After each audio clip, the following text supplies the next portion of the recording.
It is time to make the promise of a lifetime, a commitment to yourself that you will climb to the tallest heights of achievement, that you will no longer fear the pain of discipline because you know the pain of regret is far worse. The starting point of all achievement is desire. Keep this constantly in mind.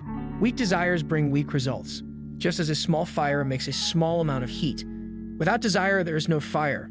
The fire within can only come out when you really want it. That's why the start of anything great is the moment that you decide you have to have it. That burning desire from within that moment when you decide this is it. Persist and it will eventually be yours. Strength and growth come only through continuous effort and struggle. Every adversity, every failure, every heart attack carries with it the seed of an equal or greater benefit. Most great people have attained their greatest success, just one step beyond their greatest failure. Opportunity often comes disguised in the form of misfortune or temporary defeat. Most people strive for a life of little or no struggle. No one seeks pain or challenges, and nor should they. But that is precisely where growth lies, in the challenges and the struggle that come from pushing for what you really want in life. Those who refuse to go after what they truly want in life have failed by default. Sure, they might not have to suffer through setbacks. They won't have to live with the embarrassment of failure. But they will have to live with something much worse, and that is regret. If you're really pushing to become the very best version of yourself, there's going to be failure. There's going to be heartache, embarrassment, and everything in between. But if you refuse to quit, if you persist, not only will you succeed in getting your goal, but you will earn something much more valuable: pride and character. Pride and character only come from growth. Growth only comes from pushing yourself. You can't buy it. You have to earn it. Tell me how you use your spare time and how you spend your money, and I will tell you where and what you will be in 10 years from now. How can you tell what your future will look like? Have a look at your daily habits. If they are strong, your future will be strong. If they are designed to move you toward a life you want, you will move toward a life you want. If they are not, you won't. You have to be intentional about how you spend your time and your money. Create a plan of daily action that will, over time, lead to strong habits, habits that will move you closer to your goals. A goal is a dream with a deadline. Goals are great, but without deadlines, there are wishes, hopes, dreams. Dreams can only come true if you get serious about them, and the first step to getting serious about your goals is to set a deadline for when you must achieve it. It should be difficult enough to reach, get you moving immediately, but realistic enough to attain. It should be a struggle to attain it, but not impossible. Another way of saying it is, the person you are right now should not be able to achieve it.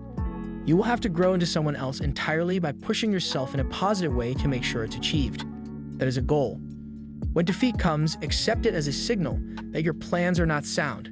Rebuild those plans and set sail once more towards your coveted goal. Defeat comes to all of us. Most of us give up. Don't be like most. When temporary defeat visits you, take responsibility. What can you do better? How can you use the failure as a lesson? How can your plan or path be clearer?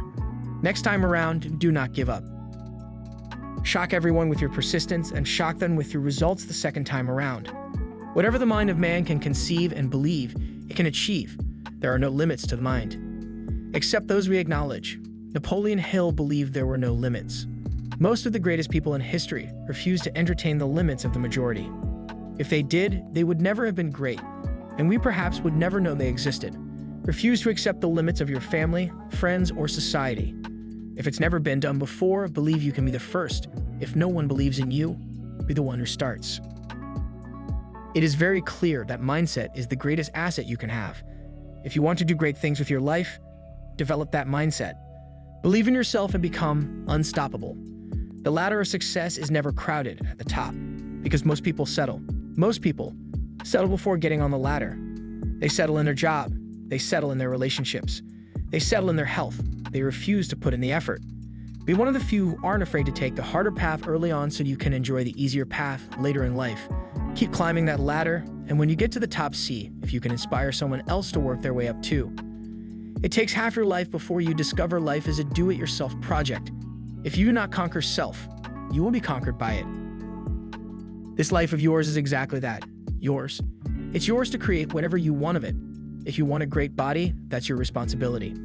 If you want a great mindset, it is your responsibility. The government can tax you to the heels, but no one can tax your mind. That is always something you control. No one and no event can conquer you but yourself. Take care of your mind. There is nothing more important. Nurture it with positive thoughts, with teachings that help you grow, with anything and everything that makes you feel better and stronger as a human being. There is nothing more important. The way of success is the way of continuous pursuit of knowledge. Deliberately seek the company of people who influence you to think and act on building the life you desire.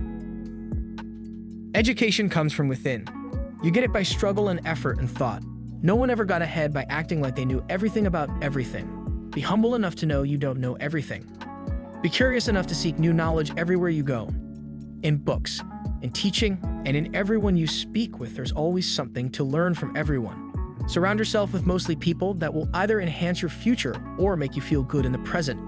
You are the master of your destiny. You can influence, direct, and control your own environment. You can make your life what you want it to be. If you cannot do great things, do small things in a great way. Don't wait. The time will never be just right. Start where you stand and work with whatever tools you may have at your command. Better tools will be found as you go along. There's only ever one thing keeping anyone from where they are in life and the life they really want. That thing is called your standards. If you don't like where you are, raise your standards. If you're not happy with your income, raise your standards. If you're not happy with your relationships, raise your standards. If you don't like your body, raise your standards. What's the main difference between the people who are in good shape and those who are not? Standards. Most of us have access to the same information. Most of us know how to get in shape, but most of us are not in good shape. Why? Because our standards. Very few of us have high standards when it comes to nutrition and exercise. The main difference between the person earning millions and the one who is broke. Standards. We all have access to the information we need to succeed. We're all capable of earning millions, but some people put in the work required and most do not. Why? Standards are the main difference between the happy and the sad, the joyful and depressed. Standards define everything.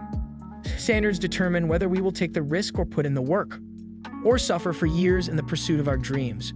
Wherever you are in life in every area, it is the result of your standards in that area. What are you willing to accept?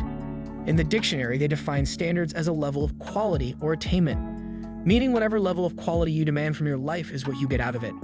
Whatever you place importance on, whatever you make a priority, you will make stronger in your life. What is your priority right now? For most people, there is only one priority: getting through the day. So that's what they do. They only get through the day. For those who have high standards for their physical health, they prioritize exercise and healthy eating. In time, you can see the rewards of that. Some people are happy with minimum wage. Some people won't get out of bed for less than $200,000 a year. And some people won't do anything for any amount of money unless that work is meaningful to them. What about you? What level of financial success do you accept? It has been said that a strong person isn't strong from a strong attitude, but from strong standards. The standards you set can make you stronger or weaker. Low-quality standards equals a low-quality life. Is that what you want? Then it is time to raise your standards.